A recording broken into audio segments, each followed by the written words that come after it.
All right, what's one way to do number one? Put a tangent on the right to sine over cosine. Oh, change the tangent. Okay, so sine theta, sine over cosine.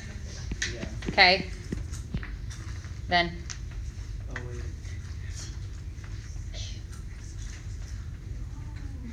I don't know. I just pulled it up. I guess. Okay. Move the secant up. Make it cosine. You can move this secant up, make it cosine. And then change the tangent to sine squared of cosine.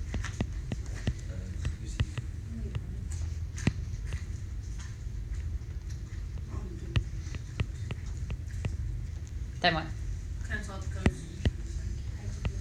But you're left with one cos. And you separate it.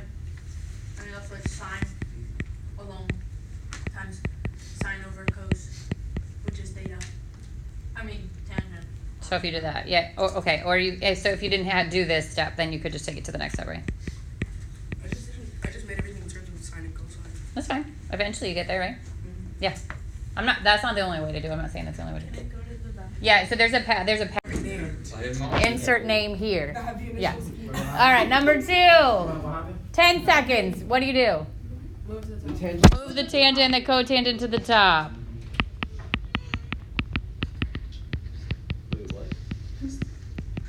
Remember, if you move from the bottom to the top or the top to the bottom, it becomes its reciprocal function. And addition, order does not matter. You can switch it around if you need to, but it doesn't matter. It's the same thing. All right, 3. What's that cosecant pi over 2 minus t called? It's a cofunction. Good. So that is sine. So sine t, not sine. Sorry. It would be secant. Okay. Then what? Sine over cos equals tan. Tan equals tan. Tan equals tan, really? I didn't know that. I don't like your Lily, how come you say cos? cos. Yeah. It's the ones you have to change. So they have 2 trig functions, right? So if I have cosine squared and sine squared on the other side is just sine, how could I replace cosine to be in terms of sine? Sine squared plus cosine squared equals 1. So cosine would be 1 minus sine squared. So 1 minus sine squared beta minus sine squared beta equals 1 minus. I like the symbols if I'm gonna be completely honest. Here's I'm totally putting a beta on your quiz. Okay. Then just combine your terms, right? 1 minus 2 sine squared beta. The good thing is that's really good practice for today's stuff because you would have had to simplify that by switching it out. Yep. Why put a beta when you can put an alpha? You know what I mean? I don't know. You should talk to the publisher of your I'm book. not beta. Oh my gosh, how dare you say that? Oh my gosh. All right, then I've got tangent on one side, secant on one side. How do I write 1 in terms of the other? Right? This is tangent plus 1 equals secant. So tangent by itself would be secant squared minus 1. Secant squared theta minus 1 plus 6 would be secant squared theta plus 5. You're not dumb. I really get that. I used to stare at that problem for like 20 minutes. What'd you do? I was like, this I replaced tangent squared with secant squared minus 1. I subtracted 6 and then I didn't move the 5.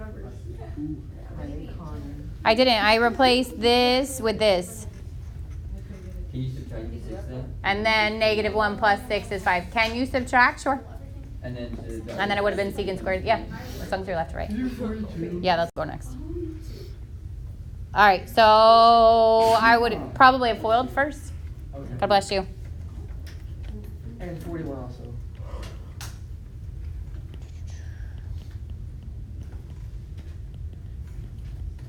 Do you have tissues? Over there.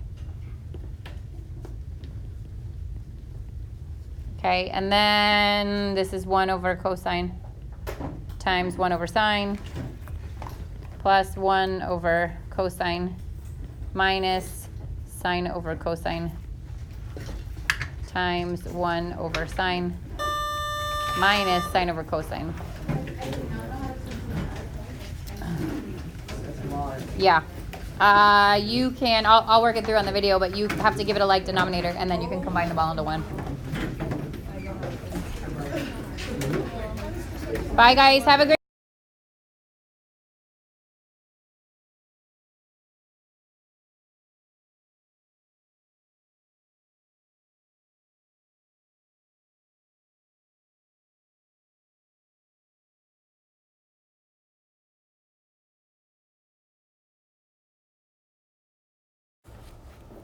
So I would give that left side the same denominator by multiplying the ones that are missing sine by sine. And I get 1 over cosine sine plus sine over cosine sine minus sine over cosine sine minus sine squared over cosine sine. So then they all have the same denominator, which means I can combine the numerator. 1 plus sine minus sine minus sine squared theta. Those cancel. They're all over cosine theta, sine theta. And then 1 minus sine, remember, sine squared plus cosine squared equals 1. So 1 minus sine is cosine. And then a cosine cancels, and I get cosine over sine, which is cotangent, which equals the right side. 5.3 is called solving trig equations. So this is very different from what we just did, although you'll see a little bit of what we just did. But it is kind of like inverse trig functions. So in solving trig functions, I give you the trig function, or you solve for the trig function, and then your answer is the angle. There are a couple of differences. One is it's not an inverse, so we don't restrict the domain the same. And obviously the solving gets a little bit more complicated. That's about it. So this first is just like how you could check every answer after this point. This is telling you that 2 pi over 3 is x, and you want to verify that it's a solution. How would you do that? Plug it in. So I'm going to take this, I'm going to plug it in there. So I get 2 cosine of 2 pi over 3 plus 1 equals 0. We didn't calculate for today? Nope. Not today and not the quiz. So what is the cosine at 2 pi over 3? Unit circle's not going away, remember? -1/2. Good.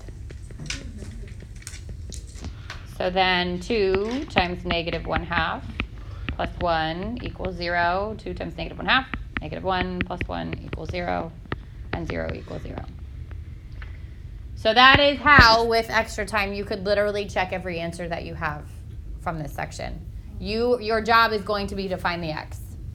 And then you can take all those x's and plug them back in to make sure they're right. All right, so to find the angle, if you are given the function, you're going to locate the solution on the unit circle like we just did, okay? Except that you're going to work backwards. You're going to give all the possible angles that would be the answer to that solution. So if I had said sine was root 3 over 2, you would give me that it happens at pi over 6 and at 7 pi over 6. There can be more than one answer this time.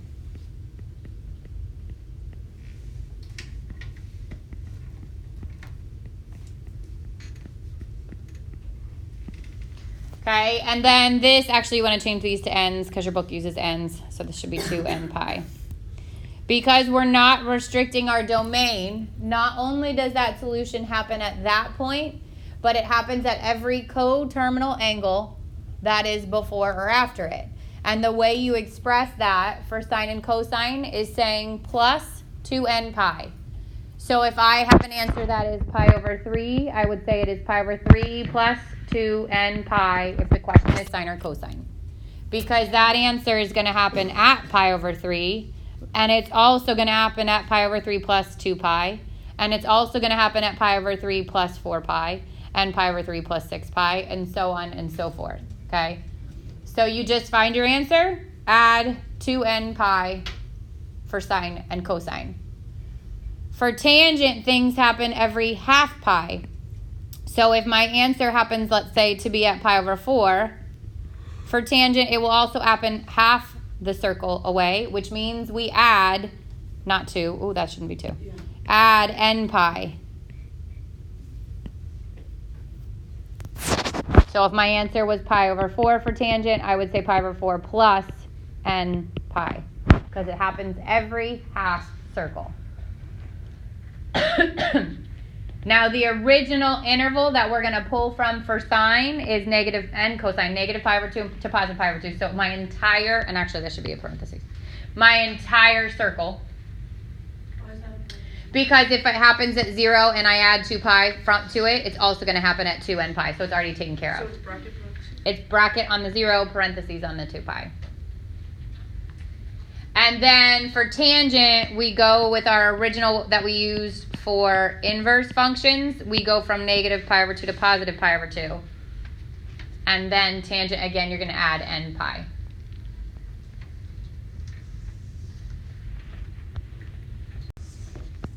So they will look something like this.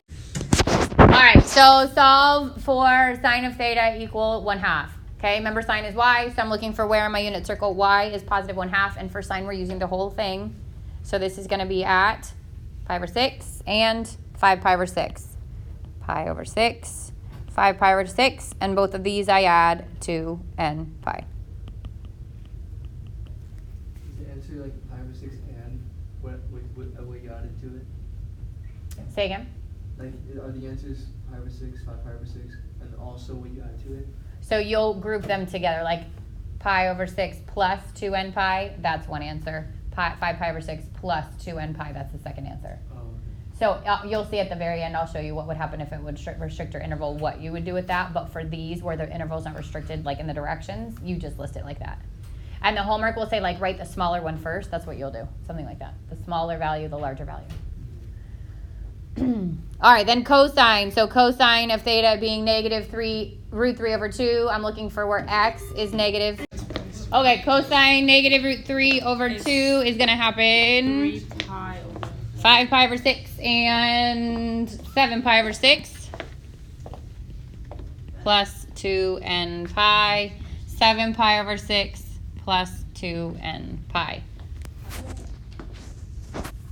And then tangents, remember if you want to add on your tangents that this is 0, this is root 3 over 3, this is 1, root 3, and then the negatives down here, negative root 3 over 3, negative 1, negative root 3, and these are the negative angles for tangent, 5 pi over 4 and 7 pi over 4. but we use the negative angles because we're restricting that domain. Yeah. So tangent negative 1 is negative pi over 4 plus n pi. Oh, what the y? Yep. What the y what? The n pi, because tangent happens every half, right? The negative, because for tangent we use negative pi over 2 to positive pi over 2. Just like the inverse. Just like the inverse. Wait, so that's the only answer? So is there only one for tangent usually? Seriously. No, because you could see something that has a plus and a minus, and then it would be. So, but if it's just a plus or just a minus, Yep. it's only gonna be Yep. So the question was, is there only usually one for tangent, and as long as it's not a plus or minus answer, then yes. Yeah. All right. Recording right now, Mr. Yeah. I can tell Why? by the way you talk. Oh. Cause like you talk different. Okay. Am I recording now? Yeah. Okay. All right. To solve, you're obviously going to get things that are a little bit more complicated. So the goal is to get the trig function by itself, just like you would normally solve an equation and get x by itself. And then you're going to use the unit circle and the same way that we just used it. Okay. So obviously it just gets more complicated. This is solve the equation. For A, I got to work so that sine's on the side by itself. What would be your first step? Add 2. 4 sine squared x equals 2. Then divide by 4. Then square root, right? So I got to do sine of x equals plus and minus square root 1 over square root 2, which is 1 over root 2, which is root 2 over 2. So at this point, obviously, if you get something that's not on your unit circle, you did something wrong, right? Or there's a typo, which never happens. But let's just say it happens, okay? Never. It has to be unit circle based. You're not going to get a calculator for these. If you did, then you would hit inverse on your calculator, but you're not going to get one for these. So the answer is sine of x equals plus or minus square root 2. Well, that's not the answer. That's the solved equation, but now I gotta find where sine, or my y, right, is plus and minus root 2 over 2. This is every over 4. Everywhere. So it's pi over 4. It's 3 pi over 4. It's 5 pi over 4. And it's 7 pi over 4.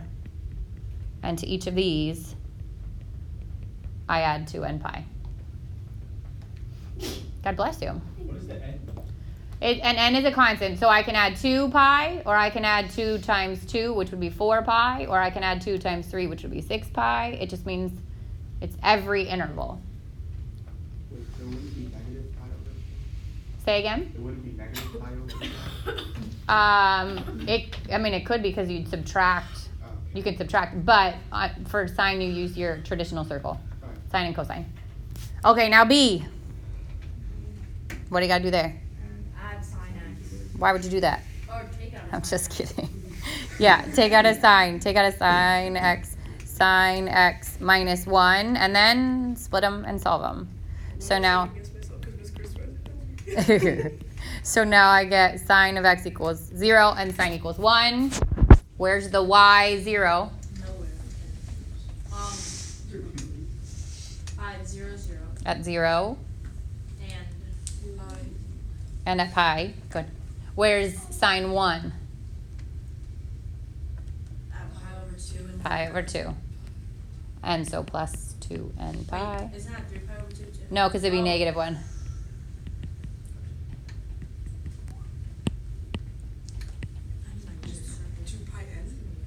Yeah, it's the same thing. I don't know. My brain switched around that time. I know. That's the one thing I can't correct you on. All right. See, I would do what? Add the 1. Then?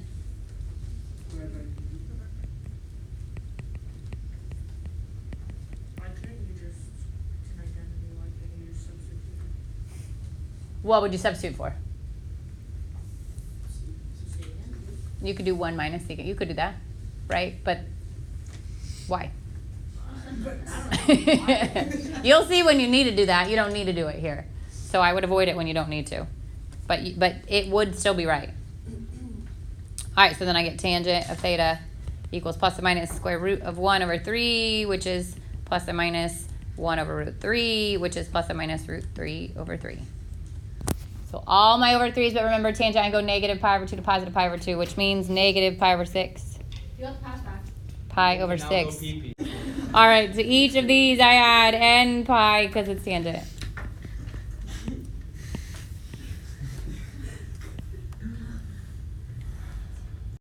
Oh, yeah. No. Did you ever start? No, you have to flip it. All right, what do we do? I know it's I got a whole calculator here. Oh, good. Now.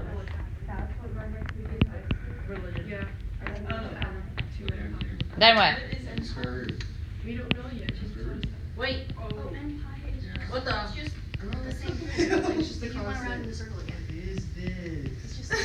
Louis, I believe in these species of babies. Okay, so let's say I didn't teach you how to do this. What would you do? No solution.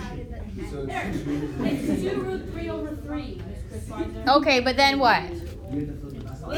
So are you going to flip something you already rationalized? Why would I do that? I don't know. So what do you do when I give you a trig function and you rationalize it and then I say to find the reciprocal functions? What do you normally do? Before you rationalize it, right? Yeah. So same here. As soon as you see that that's a reciprocal function and you know you're going to have to flip it, don't rationalize it. So this becomes sine of x equals, and flip this, plus and minus root 3 over 2. You can rationalize it and then have to re-rationalize it. That's annoying, no. Exactly. Don't do that. So now where is sine, positive or negative root 3 over 2?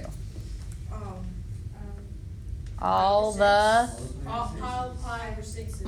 that's sine. All the over 3's. I said it first. What? Oh, it's y, not x.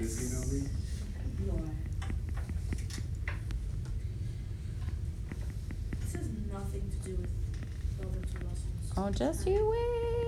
It's like you want it to happen. It's like you're willing it to happen. What could happen in 2 pages? A lot.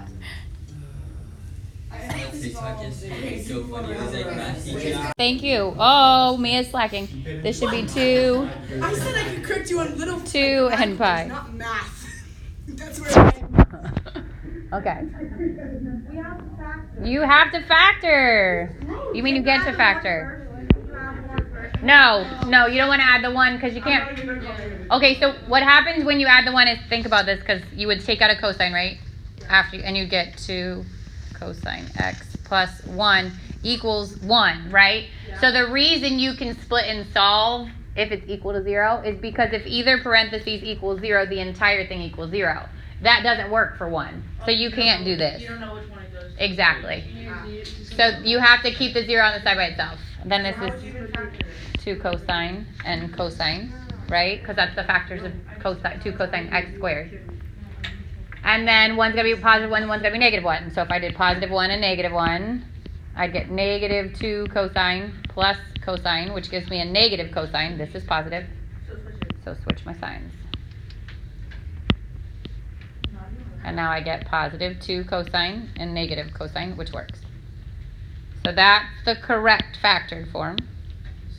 Now I split them and solve them.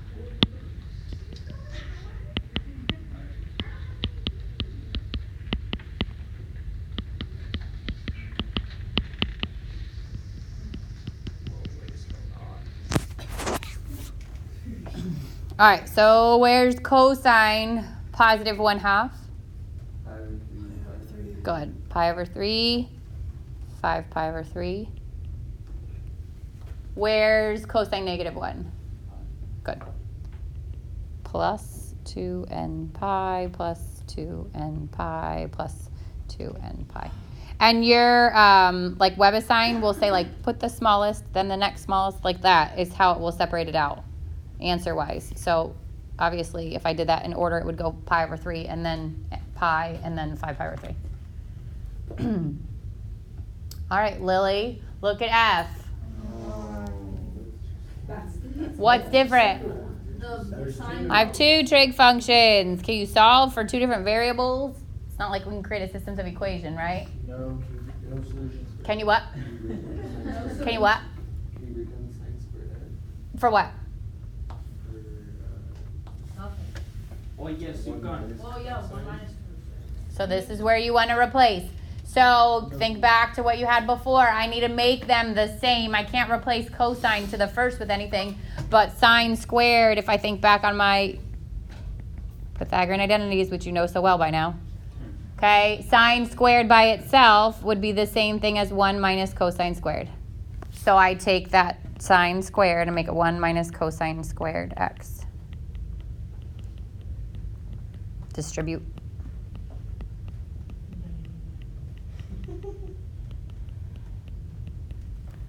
And then get everything to one side because I'm going to have to factor. I like for my squareds to be positive, so I'm going to move from left to right. Sorry. This would be minus 2. Those would cancel. Too much brain work. Is that a thing? Brain work? Because I don't factor like how you do the little thing. You have to actually like multiply front. Yeah, I do back, trial and error. like, Okay. You know what I mean? So then make it a. So it would be 2. Well, this one's different, but it would be 2a squared plus a. This one's different because you just take out the cosine, but the one before it substituted in, just make sure you substitute it back. All right, so then the first one, take out the cosine.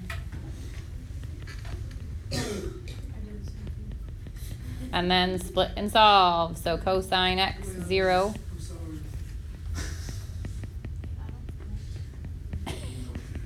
You guys are such whiners. What's up? You went out of space.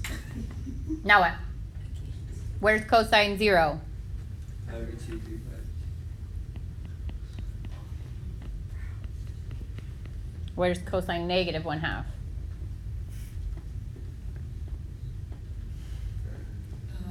The over 3 right in here. 2 pi over 3 and the over 3. 4 pi over 3. Plus 2n pi. They're all gonna have the same denominator unless you mess it up, correct? Correct. Well, I mean, there's two different ones, but yeah.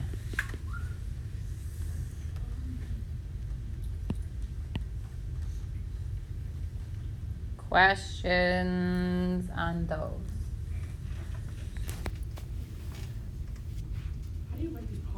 Okay, directions change this time. You can totally ignore the table feature because you're not going to use the calculator, so you can ignore that part.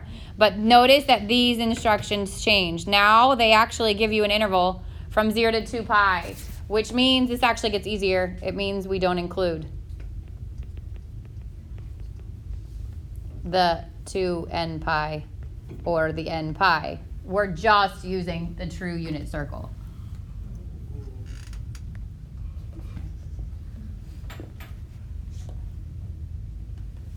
This is when reading instructions becomes important.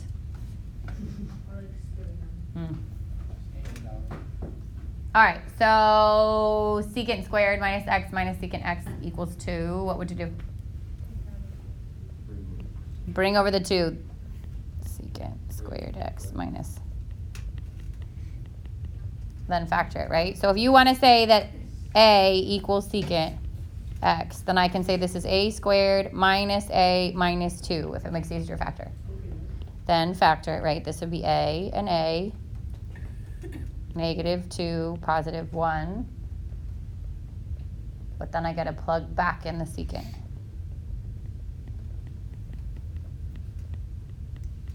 So it's for you not to write secant? Correct. Yeah, like if that's what's getting you, then you don't need to. Okay, but it's secant, right? So what do I have to do? So this would be secant of x equals 2, and secant of x equals negative 1, which means cosine of x would equal 1/2, and cosine of x would equal negative 1. Reciprocal of negative 1 is still negative 1. Now, when I look at the unit circle, I don't have to worry about anything outside of that single range. It is just that range. So I'm using just the circle that's there. And cosine is the x, 1/2 here and here.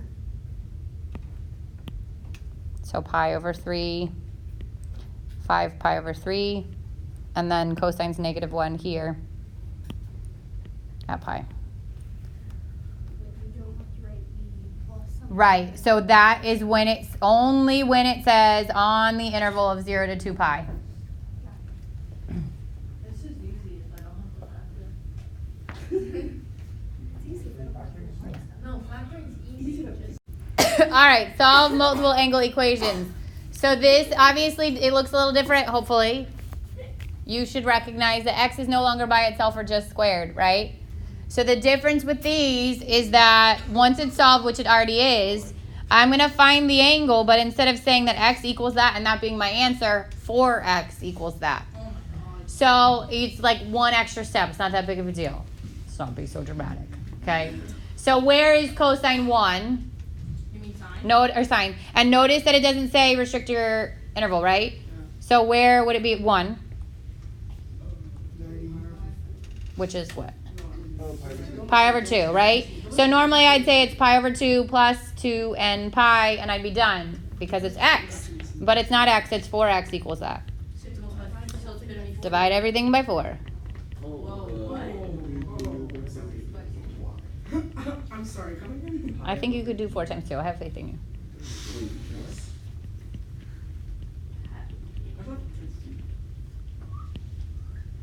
That's so hard.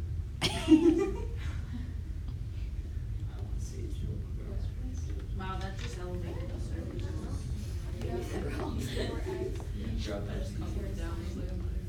All right, so look at B. So wait, you have to put where sine is 1, and then you have to add the 2. And then do whatever's next to that sign. So whatever was here is what I said equal to that answer, not just x. So where's tangent 1? Pi over 4 and pi over 4. Good. So pi over 4, because we restrict tangent, it's negative, right? So pi over 4 plus n pi, but this time we say x over 3 equals that. So how do I get x by itself? Multiply everything by 3. What happened to the negative?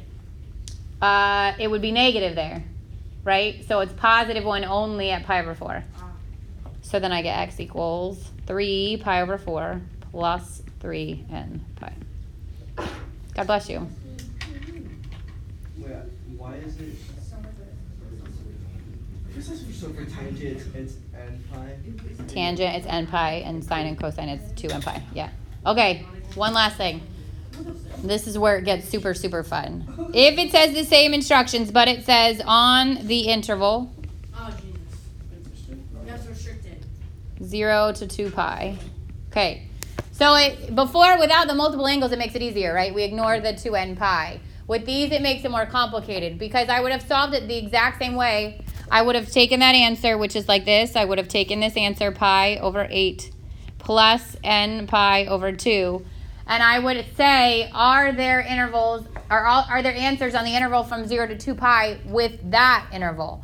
So I would take pi over 8, and I would add 1 n pi, which would be like 1, n being 1, would be pi over 2. And see if that range still falls in my 0 to 2 pi. So if I change this is 4 over 8. That's 5 pi over 8. So it's 5 pi over 8 between 0 and 2 pi. Yeah, so not only do I have pi over 8, but I also have to add 5 pi over 8. And then I would do it again. Plus 4 pi over 8, and I get 9 pi over 8. Is that between 0 and 2 pi? Yes. So I have to add it. Can you just keep adding? Yep, do it again, and I get 4 pi over 8 is 13 pi over 8. Is that less than 2 pi? yes. Add it again. It works. No, it does not work. And I've gotten to the point that it's bigger, right? It failed. So these are the answers. Is this one's on website? There's multiple angle question. I don't remember if this is the exact one, but When we yeah. get like hard things like this, can we get it on paper? Cause like I put like one thing on the website. You know, like it's like it could be a quiz question. Like I'd be more concerned that it's a quiz question than WebAssign, because WebAssign, like all you have to do is try it, and I give you back the points, right? But on a quiz, one little thing wrong and then the whole question's wrong. but as long as you have work, it's fine. All right, so let's do that same process with the tangent. Okay, if it had also been on the same thing. I know what it is. Okay, so if I make n1, I'm adding 3 pi. Is that going to be between 0 and 2 pi? No. No, so that only answer there would be 3 pi over 4. Does that make sense? Wait, how do you want to stop? Stop when it gets to be bigger than 2 pi. Okay. Yep.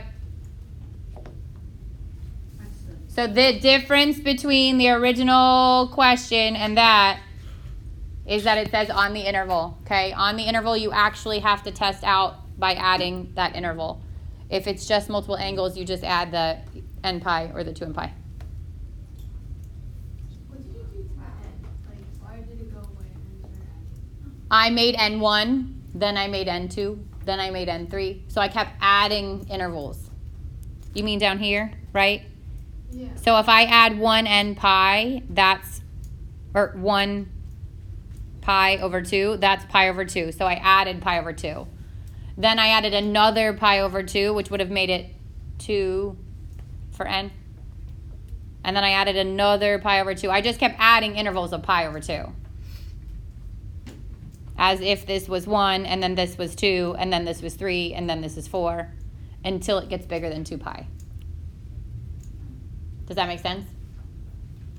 Like you have to actually start with the answer that's given to you, which is pi over 8. That is an answer. But what we've said is not only is that an answer, but every n pi over 2, so every half pi, it's going to get included as an answer. So I add a half pi, then I add another half pi, then I add another half pi until I get to the point that it is bigger than 2 pi, and I'm done.